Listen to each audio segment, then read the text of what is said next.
Just heard from Dominica in Williamson County. You know, the city of Round Rock preparing for this weather. We're going to see overnight through the day, Thursday and Friday. And joining me now to talk more about the preparations, Round Rock Mayor Craig Morgan. Mayor, thanks for taking the time for us here this afternoon.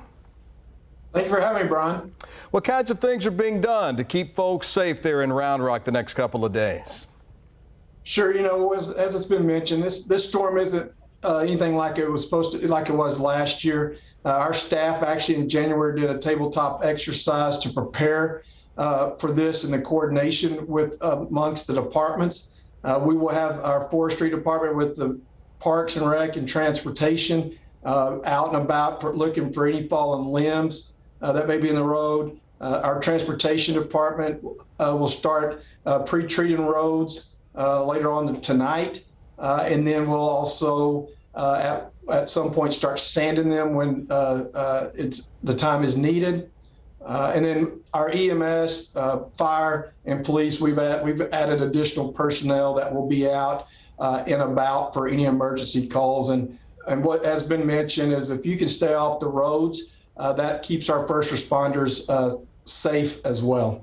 That's important to remember for sure. Mayor, I spoke with you last February during that storm, and you guys were doing a lot of things to keep people safe, keep the power on for people. Have you addressed that? Is there a procedure in place from what you learned maybe last year to address any power problems that pop up? Yeah, you know, I hope that, you know, one thing is that the communication between Encore and our city officials would be much better.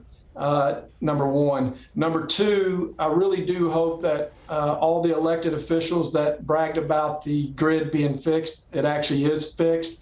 But let's remember, you know, trees that fall can cause outages, ice can cause outages, and so we'll be ready to handle where we need to. You know, the concern is if we have long-term outages, and we'll stand ready to open up any warming centers if the demand is there. But what I would encourage citizens to do, if you come into an emergency situation, call 911. If it's not an emergency, call our non-emergency line, and we'll get you where we need to get you. One last thing, Mayor Morgan, again, thanks for the time today. You mentioned the treating of the roads when you see that those freezing temperatures start arriving here in Round Rock in Central Texas. Is that something that you will have coordination with the police department, EMS services around town to kind of coordinate that to see which roads are passable, which roads aren't? Where can people go to find information, perhaps if they need to, about those passable and impassable roadways?